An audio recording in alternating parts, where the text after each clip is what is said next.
Alain Degois toujours en plateau, Aziz Seni nous a rejoint. Bonsoir. Bonsoir. Je le disais tout à l'heure en introduction d'émission, vous êtes l'auteur de L'ascenseur social est en panne. J'ai pris l'escalier, monte ton bise également. C'est un petit guide à l'attention des jeunes de banlieue qui deviennent chefs d'entreprise. Les 10 commandements pour eux. Vous avez fondé également Ata France, société de taxi collectif pour les entreprises et les particuliers. Vous êtes l'un des membres fondateurs de l'UDI en charge des questions de sécurité auprès de Jean-Louis Borloo. Votre livre L'ascenseur social est en panne remonte à 2005.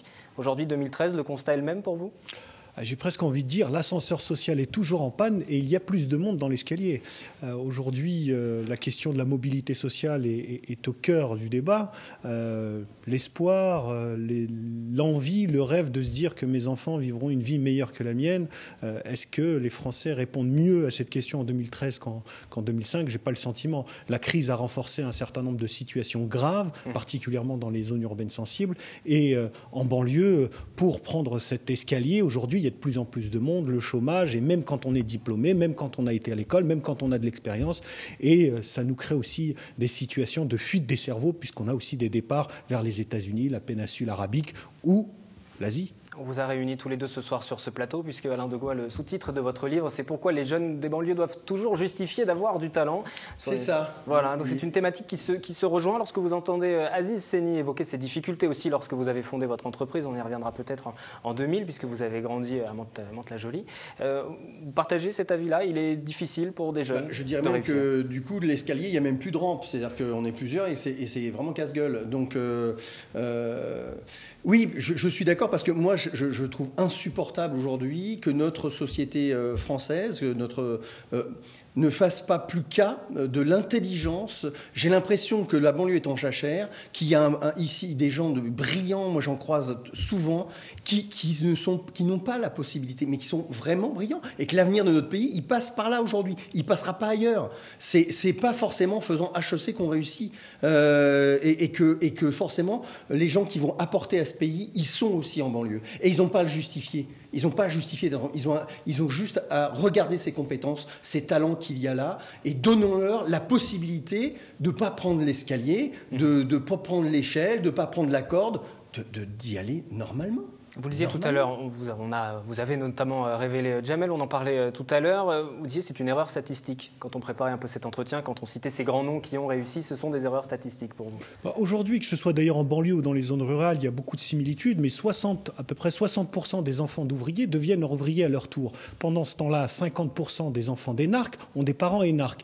On est dans un pays de caste où les élites se reproduisent entre elles et les couches populaires aussi. Donc la difficulté que nous avons tous ensemble, les politiques, les chefs d'entreprise, les acteurs sociaux, les syndicats, c'est comment on fait pour que celui qui est en bas, par le mérite, par le travail, par l'école, puisse se dire un jour, avec tout ça, je peux arriver au 2e, au 3e, au 4e étage et pourquoi pas tout en haut de la Tour France. Mais aujourd'hui, c'est très très compliqué. On y arrive beaucoup mieux dans le pays de l'oncle Sam ou du tonton Chang là-bas à Pékin. Justement, on peut s'intéresser à ça parce qu'on parle des banlieues, des difficultés quand on vient de la banlieue en France. Dans les autres pays, vous ne le constatez pas? Ça ne fonctionne pas pareil?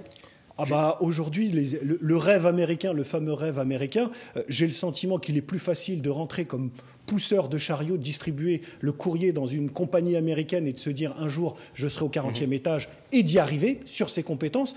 En France, si vous n'avez pas fait Polytechnique, si vous n'avez pas fait l'ENA, avant de présider un conseil d'administration d'une entreprise du CAC 40, il va en passer un petit peu d'eau sous les ponts.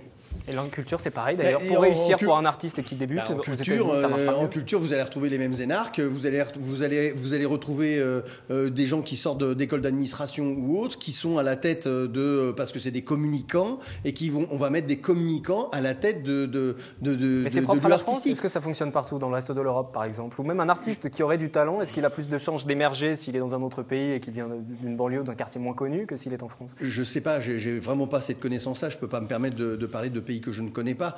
J'essaie déjà de connaître le mien et c'est déjà assez compliqué. Que les appareils qui soient ou l'établissement culturel en France, il est d'une rudesse incroyable, et que oui, il faut s'y frotter. Moi, c'est ce que je disais tout à l'heure. Insurrection culturelle à partir de ce soir, Wilfried. Le message est passé. Voilà. On va juste faire une pause, donner la parole aux Yvelinois, aux Saint-Quentinois. Nous leur avons posé la question, nous leur avons demandé s'ils considéraient qu'il était justement plus difficile de s'en sortir, de réussir lorsqu'on venait de la banlieue. Il me semble que c'est beaucoup plus difficile pour un jeune de banlieue, effectivement, de trouver du travail en fonction, effectivement, si c'est, comment je pourrais dire, qu'ils soient étrangers ou pas. Vu la situation qu'on a en ce moment, là, c'est pas être trop évident pour tous ces jeunes de s'incorporer effectivement dans leur milieu et puis de trouver du travail facilement. Je pense qu'ils sont un petit peu négligés en fait. Hein. Je suis professeur des écoles, je travaille dans une école où justement il y a cette mixité entre des jeunes favorisés et des jeunes défavorisés. On voit très clairement qu'il y en a qui s'en sortent plus ou pas parce que les moyens à la maison ne sont pas les mêmes, parce que l'argent, effectivement il y a besoin d'argent pour avoir de l'aide malheureusement et qu'ils n'ont pas forcément cette aide-là. Donc je pense que oui, encore aujourd'hui, même si on essaye maintenant de réduire cet écart, je pense qu'encore c'est plus difficile de s'en sortir pour les jeunes des banlieues. Je dirais que non, parce que maintenant l'école elle est ouverte à tous, donc pour un jeune de banlieue ou un jeune qui est un peu plus aisé, non. C'est sûr, il y aura des meilleures écoles avec l'argent. Non, c'est pas plus difficile, je pense. Il faut se donner juste les moyens, quoi. Et je pense que les jeunes des banlieues ont justement ce côté déterminé et que je pense que les jeunes de banlieue peuvent accomplir même beaucoup de choses. Avec la détermination et la mentale, on va dire. Et faire confiance surtout. Surtout faire confiance parce que voilà, il y a beaucoup de jeunes qui sont déterminés, comme je vous dis, et qui ont le même cerveau qu'un autre gars, quoi. On a les mêmes capacités, si ce n'est plus des fois. Donc voilà, quoi. Je pense que la chance est donnée à tout le monde, donc voilà. Avoir de la confiance, beaucoup de confiance en soi, c'est aussi le travail que vous menez. Hein. La confiance en soi, pour reprendre Jamel, même si c'est qu'une exception, il m'a dit ce que tu m'as apporté, c'est de la considération. C'est déjà avoir de la considération pour l'individu, l'être humain que vous avez en face de vous, avant de lui mettre tout sur le dos de la considération. Ce qui m'intéresse, moi, c'est ma culture, c'est qu'est-ce que tu as à me dire. Et tiens, tu le racontes bien, ou ces mots-là sont étonnants, je ne les avais pas entendus, et ça me parle autrement. Et ben continue, écris, reviens demain, reviens la semaine prochaine, on retravaille là-dessus. Aussi, c'est pas parce que c'est la banlieue qu'on ne peut pas être exigeant, c'est aussi une exigence qu'on a vis-à-vis des uns et des autres. Et de la considération. Et de la considération. Il a raison, cet homme. Voilà. Voilà. Une fois qu'on sera décédé, on sera tous avec le même squelette. Hein. C'est pas le souci. Aujourd'hui, c'est où elle est cette considération. Elle passe aussi par des financements, elle passe par des choix politiques. Donc, on va s'intéresser justement aux choix politiques à l'occasion de la sortie de votre livre, Alain Degois, Made in Trappes. Vous intéressez à ces jeunes des banlieues, à ces dysfonctionnements que vous avez constatés depuis 30 ans sur le terrain. Et on s'y intéresse également ce soir. Aziz Seni, vous êtes politique également, je le disais en présentation, membre de l'UDI, soutien d'Hervé Morin, aussi par le passé. On vous avait reçu à cette occasion. Quelle responsabilité pour les politiques aujourd'hui et surtout quelles actions à mettre en place ? Le discours, qu'il soit politique ou celui du citoyen, pour moi, il va être le même. C'est que vous avez deux responsabilités. Vous en avez une qui est individuelle. Dans le titre de mon livre, L'ascenseur social est en panne, c'est une responsabilité collective.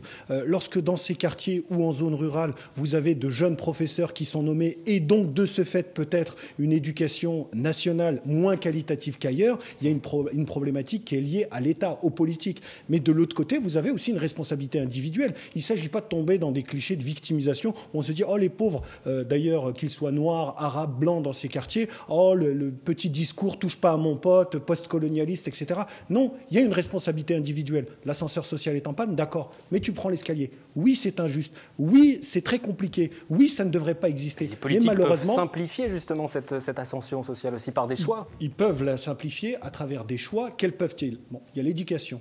Bien évidemment, il y a une vraie réforme de fond à faire sur les écoles en matière surtout de gestion du personnel et d'attribution, d'affectation des postes. Ensuite, il y a la confiance qu'on disait tout à l'heure.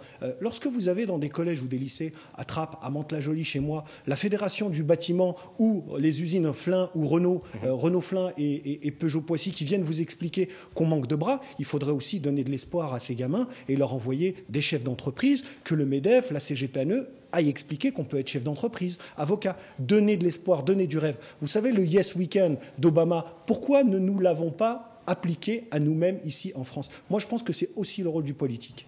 Votre avis ? Alain Degois, sur le rôle du politique. Oh là, le rôle du politique. Je sais que vous connaissez mes emportements parfois. Sans vous emporter alors. En regardant la tête froide. Non, en regardant la tête froide. Je pense que non, le politique, il a le pouvoir qui lui est attribué de façon démocratique et qu'à un moment donné, il y a des choix. Nous sommes encore un pays riche. Il y a des choix à faire, ils sont urgents et c'est à lui de décider. Il a le pouvoir. Moi, j'ai pas ce pouvoir-là. Je peux juste lui dire, il faut le faire. Faites-le. Allez dans ce sens-là. Écoutez-nous. Faites-nous confiance. Parce qu'il y a des politiques qui ne font plus confiance qu'à eux-mêmes, même pas à l'entourage. Donc voilà, retrouvons cette confiance envers les gens, entre les citoyens de notre pays, et peut-être aussi, oui, vous êtes au pouvoir, vous devez donner l'exemple. Eh ben, on vous écoute, on vous regarde. Et le rôle que vous vous êtes donné, tous les deux aujourd'hui, puisque vous avez réussi dans vos branches respectives, c'est d'aider aussi les autres. Vous avez fondé par exemple les Business Angels des cités. C'est un fonds d'investissement. Moi, je suis de ceux qui pensent que, en tout cas pour ces territoires, les zones rurales, je répète, et les zones urbaines sensibles, il y a un levier sur lequel nous n'avons pas suffisamment travaillé, qui est pour moi le levier majeur avec l'éducation, c'est le levier du travail, de l'emploi. Aider des entreprises à se développer, il n'y a pas d'emploi sans employeur. Donc aider des entreprises, des PME en particulier, à se développer. C'est dans ce cadre que j'ai créé Business Angel des cités, un fonds d'investissement. Nous avons 15 millions que nous investissons dans des PME qui se situent dans les zones urbaines sensibles afin de les aider à se développer. Et une entreprise qui se développe, c'est une entreprise qui recrute. Et qui recrute d'abord dans ces territoires. Vous savez, chez moi, au Val-Fouré, c'est 50% de taux de chômage chez moins de 30 ans. Comment vous pouvez espérer réussir un avenir meilleur avec 50% de jeunes au chômage? Mais on marche sur la tête. Donc il y a des urgences. Et il faut revenir peut-être un petit peu au basique. L'éducation, l'emploi, c'est ultra urgentissime. Par Déclic Théâtre, on parle souvent, quand on parle de Déclic Théâtre, des succès, des grandes réussites de Jamel, d'Arnaud de Samer. On y revient régulièrement. Pour autant, ce n'est pas uniquement le travail que vous menez. Non. Déclic Théâtre, c'est des milliers de jeunes. C'est pas cela. Et là, c'est la cerise sur le gâteau. C'est celui qui a été plus loin. C'est celui donc. Parce qu'ils ne s'orientent pas forcément vers une carrière artistique après. Voilà, ils s'orientent aussi vers autre chose. Et c'est aussi ça le but. J'ai autant de plaisir à avoir le retour d'un jeune homme ou d'une jeune fille qui dit: Papy, grâce à l'impro, j'ai passé mes euros de bac et j'ai tout cartonné. Ou une autre qui vient me voir: écoute, là, je suis dans une école de commerce. Parce que comme vous travaillez avec les écoles et les collèges également, on imagine que ça se ressent peut-être sur leurs résultats scolaires, ça leur redonne confiance, ils travaillent mieux. On tourne toujours autour de cette confiance, c'est-à-dire que quelqu'un qui s'aperçoit que sa parole peut être entendue et que d'un seul coup on peut l'écouter, il va s'en servir. Il va se dire: tiens, du coup j'ai ça en moi et je sais pas, je suis pas là pour régler les problèmes sociaux, je suis là juste pour leur dire: vous avez cette possibilité en vous d'être artiste et la créativité, l'imaginaire peut se mettre au service d'une société, d'une idée que j'ai. Tiens, j'avais cette idée-là. Mais avec ton imaginaire que tu as pu développer en impro, peut-être que du coup, cette idée, tu vas savoir la porter, la défendre. Ça va être monter sa boîte, progresser dans l'entreprise, de oser aller voir, de pas se faire écraser par une hiérarchie, de se dire: mais moi j'ai du talent, j'ai ça. En plus, je sais le dire, je sais le faire, je sais être bien dans ma peau. Si déjà moi j'arrive à ça, c'est énorme. Et puis voilà, moi je pense qu'il y a de l'éducation. Je pense que la culture est une culture ouverte, laïque, à la portée de tous, et nécessaire aujourd'hui. Juste pour conclure, votre plus grande fierté, c'est quoi? De vous dire qu'aujourd'hui, la personnalité préférée des Français, par exemple, c'est Omar Sy. Jamel Debbouze figure aussi en bonne place. Ça veut dire qu'il y a une reconnaissance aussi de la part de la France, de tous les Français, de ces jeunes qui viennent des banlieues. Oui, et puis c'est surprenant, parce que si on n'arrête pas de dire que ce pays est raciste et tout ça, n'empêche que vous prenez le carteron de tête des personnalités préférées des Français. Je suis désolé, ils sont quand même d'origine pas gauloise. Et pourtant, c'est quand même eux les préférés, et que les gens donc s'identifient à eux, les reconnaissent comme étant faisant partie des leurs. Voilà, c'est tout. La France, c'est ça. Moi, ça me fait plaisir. Vous êtes d'accord, en un mot très brièvement, puisqu'on doit conclure cette émission, sur justement cette fierté aussi de voir qu'aujourd'hui il y a des choses qui changent, qui évoluent tout de même? Bien sûr, heureusement, avec tout le travail qui est fait, heureusement. Alors bien évidemment, on regrette toujours que ça ne va pas assez vite, mais ce que je voudrais aussi en conclusion, c'est surtout dire qu'il ne faut pas évacuer aussi ce qui ne va pas dans les banlieues. Il y a des tas de choses qui ne vont pas, mais je laisse ça au VRP de la haine, au VRP de la colère, au VRP de la dépression, etc. Ce que j'ai envie, c'est de donner du rêve et faire rêver les gamins. Ce que vous disiez tout à l'heure. Le rêve, ce sera le mot de fin. Le rêve, voilà. L'ambition, le travail et le partage. On est en Ile-de-France, RATP. Voilà. Très bien, parfait. Merci beaucoup Aziz Seni pour cette conclusion. Merci également à Alain Degois. Je rappelle vos actualités respectives. Aziz Seni, on devrait vous voir souvent avec l'UDI et le travail qui vous attend pour les prochaines élections. Et puis vos deux ouvrages, L'ascenseur social est en panne et Monte ton bise. Alain Degois, Made in Trap. Merci à tous les deux. C'est la fin de cette édition du 7-8. Je vous retrouve demain en direct à 18h.